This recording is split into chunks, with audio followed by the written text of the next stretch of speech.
These are my 5 top dieting tips of 2022. In order for fat loss to occur when you are dieting, your body needs to be in what's called a caloric deficit. Now that basically means that you're eating slightly less food than your body actually needs.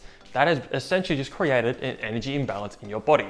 And because you've just now created an energy imbalance in your body wants to make up that difference. So what it does, it goes into your fat stores and burns fat as energy, because fat is stored energy. Now the next question is, how much of an imbalance do you actually need? Essentially all you need to do is you take your total daily energy expenditure and you subtract 100 to 300 calories from that. If weight loss occurs, you get it perfect. If it doesn't, you need to subtract a little bit more. So now that that's been established, let's get on with these tips. So it's only a matter of time before your weight loss will plateau. And that's going to lead you to do one of two things, either drop your calories or increase your need. Option 1 of dropping your calories. Now you need to subtract 1 to 2 to 300 calories from the amount that you're currently eating that your weight loss plateaued on. Now the important thing here, do not touch your protein, and your fats need to stay above 0.75 grams per lean kilo of body mass. Option 2 is your NEAT, your non-exercise activity thermogenesis. This is essentially everything that you do outside of your workout. So it's walking, it's fidgeting, all those little things. Now the best way that we track this is with our steps. Now the goal with your NEAT is to hit a minimum amount of steps every single day. So if you normally hit 5,000 steps, up that to 8 or 10,000 steps. Purely because the longer you diet, the more that your NEAT actually decreases over time. Now the most important thing to remember here is that you only ever do one, either drop your calories or increase your NEAT. Purely because if you do both, progress becomes very, very hard to track and very, very unpredictable. And you also run the risk of dropping away way too quickly. Next up is a tool that I highly recommend to utilize, and it's my favorite one to use, and that's actually a diet break. Essentially all a diet break is, it's a period of time when you're sprinting and resting.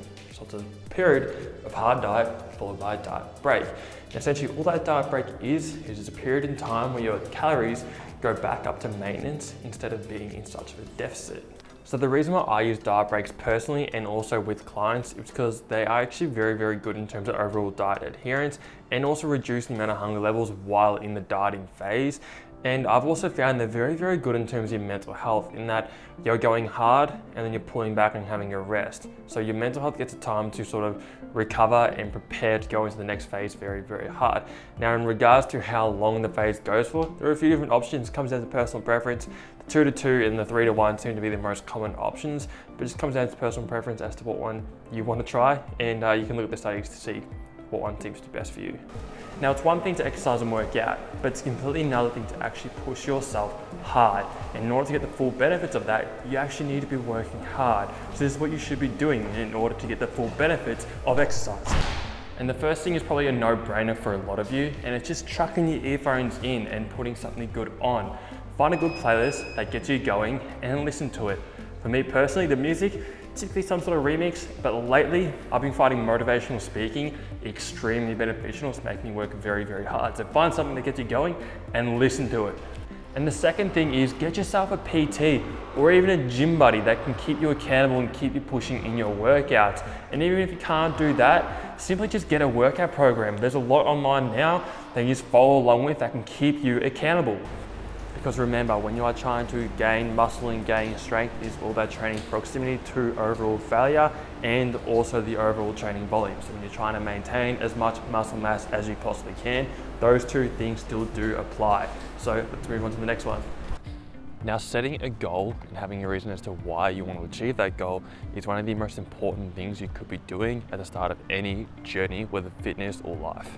Because without a goal, you have no destination. And without a reason as to why, that goal essentially has no purpose. Because if you don't set a goal, you have no idea as to where you're heading, and most importantly, how you are actually going to get there. But there's also another important thing to remember, and it's that when you actually have set your goal, you need to break it down into lots of little goals that you can achieve each day, each week, each month. That's going to get you to that big goal. Something that I'd say is probably just as important as setting your goal is setting your reason as to why. Because if you don't have a powerful enough reason as to why you want to achieve that goal, you're basically going to give up after the first couple of hurdles and setbacks. So make sure when you set your goal, you make very clear as to the reasons, such reasons as to why you want to achieve that, so that when you do get setbacks, you can keep pushing forward. It's going to be a driving force no matter what. Now you need to be enjoying what you eat. A successful diet is all about consistency and adherence. How am I going to be ensuring consistency and adherence to my diet though? You simply need to be eating the foods and the meals that you enjoy the most, and quite frankly, the ones that you love work the best.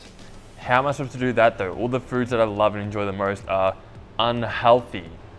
Simply all you need to do is look at the calories and the macros of said meal that you want to have and just work it into your day just by subtracting calories and macros from the other meals that you're going to have in your day. Now, ideally, you'll make a calorie macro friendly option, which means that you can fit it in while staying nice and full, hitting your macros to a T, but I know that isn't always possible, so just do your best.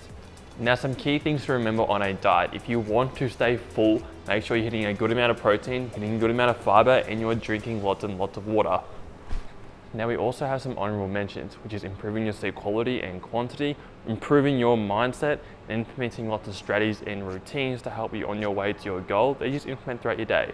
So they are my 5 top dieting tips, along with some very honorable mentions. Now, if you start implementing them into your diet, I can almost guarantee your diet will be very, very successful. Now, if you enjoyed the video, make sure to subscribe, drop a like, hit that bell so you do not ever miss a video, and I will see you in the next video.